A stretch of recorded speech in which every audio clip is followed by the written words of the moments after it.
Your dog walks toward you carrying a ball in their mouth, slows down as they get close, and places it right in front of you. Then looks at you and waits. That moment happens all the time, and most people don't think twice about it.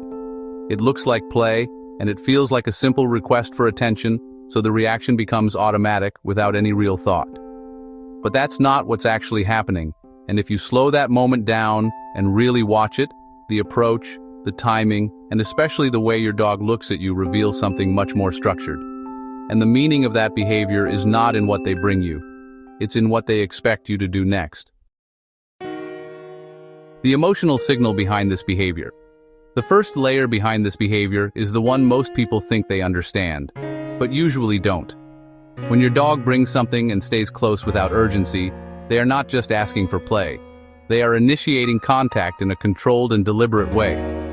Dogs are social animals, and interaction is part of how they maintain connection. But what makes this moment different is the sequence. Your dog approaches, slows down, places the object carefully, and then looks at you, holding that moment instead of moving forward.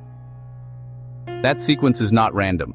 It is a controlled interaction designed to create a response from you, not just a reaction to the object itself, and that difference is what most people completely miss. In calm situations, the energy is soft and the movement is measured. The object is placed, not dropped, and your dog remains present without rushing into the next action or breaking that moment. Your dog is not excited in this situation, they are focused, and that focus is directed at you, not at the object they are carrying, which completely changes the meaning of the behavior. This is not just about the toy. It is about the moment that follows and the interaction that is about to happen, which is why the object itself is only part of the behavior. What happens after is where the real meaning begins. If you want to understand your dog's behavior, not what people assume, subscribe. We break it down with real science every week. The retrieval instinct behind this behavior. But not every time your dog does this comes from the same place, and this is where things start to shift. Dogs have been selectively bred for retrieval, especially breeds like Labradors, Golden Retrievers, and Spaniels, and carrying objects is part of that biological design. When that instinct activates, your dog is not thinking about communication or interaction. They are completing a sequence that has been shaped over generations: pick up, carry, and deliver regardless of who is present. From your perspective, it feels intentional and directed at you, but in reality, you are simply where the sequence happens to end, and that changes how you should interpret the behavior. The energy here is different. Movement is faster, less controlled, and often followed by continued activity instead of stillness or focus. Your dog may drop the object and immediately move on, scanning the environment or looking for the next action, without holding that moment or waiting for any response from you. There is less pause, less eye contact, and no clear expectation. The behavior finishes as soon as the object is released, because the goal was never interaction. This is not communication. It is instinct completing itself, and that distinction is critical if you want to understand what your dog is actually doing. And this is where the behavior becomes even more interesting. When this behavior becomes intentional, this is where the behavior shifts from instinct into intention, and where your role becomes much more important. Dogs are extremely good at recognizing patterns, especially when those patterns involve human responses that repeat over time. If your dog has ever brought you something and you reacted by throwing it, speaking, or engaging, that sequence becomes reinforced and the behavior begins to change in meaning. Now the behavior is no longer just instinct. Your dog is repeating an action because it produces a predictable result, and that result depends entirely on you. At this point, your dog is not just reacting.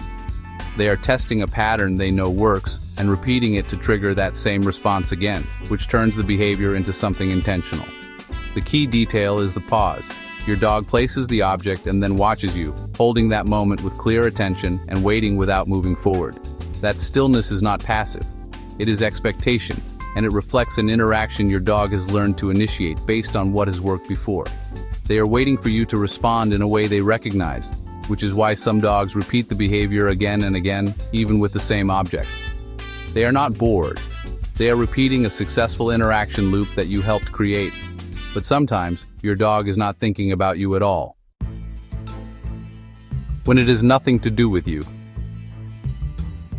Sometimes your dog brings something to you, and it has nothing to do with play or connection, even though it feels like it does. This is where most owners completely misread the situation. Dogs also respond to environmental stimulation. An object on the floor, a scent, or a sudden burst of energy can trigger them to pick something up without any intention of interacting with you. Carrying can serve as a way to regulate that internal state, and when this happens, your presence becomes secondary rather than central to the behavior.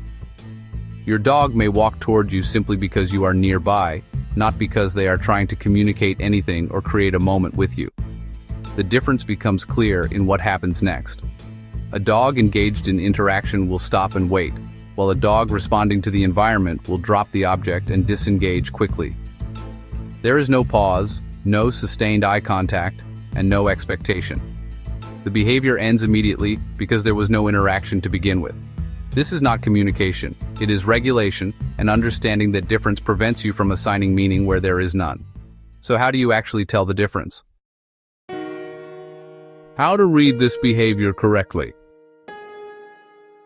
To understand what your dog is communicating, you need to observe three things together: timing, behavior, and response, because no single signal tells the full story. Timing tells you whether the behavior is linked to routine or stimulus, while behavior shows you how controlled or reactive the action is in that moment. But response is where everything becomes clear, because what your dog does after placing the object reveals the true purpose of the behavior. If your dog places the object and watches you, they are initiating interaction. If they drop it and move on, they are completing instinct or responding to their environment. If they repeat the behavior after you react, they are reinforcing a learned pattern, which means your response is part of the system. When you begin to see these differences, the behavior becomes structured instead of random, and patterns start to emerge naturally. And once it becomes structured, you can respond in a way your dog actually understands, instead of reacting automatically. That is the moment where confusion turns into clarity.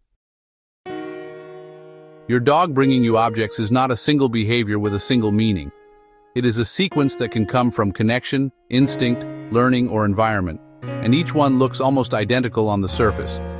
What changes is not the action itself, but what is driving it underneath, and that is what most owners never take the time to observe. Most people react without thinking, assuming the meaning is obvious, but once you slow the moment down, the pattern becomes clear. The approach, the placement, and especially the pause afterward, all tell you something specific about what your dog is actually doing. And the next time your dog places something in front of you and waits, you won't just see the action, you'll understand the interaction they're trying to create. If you want to stop guessing what your dog is communicating and start understanding the behavior behind it, subscribe to the channel, because most owners are missing these patterns every single day without realizing it. And once you start noticing them, you can't go back to not seeing them, because small behaviors suddenly become clear and meaningful.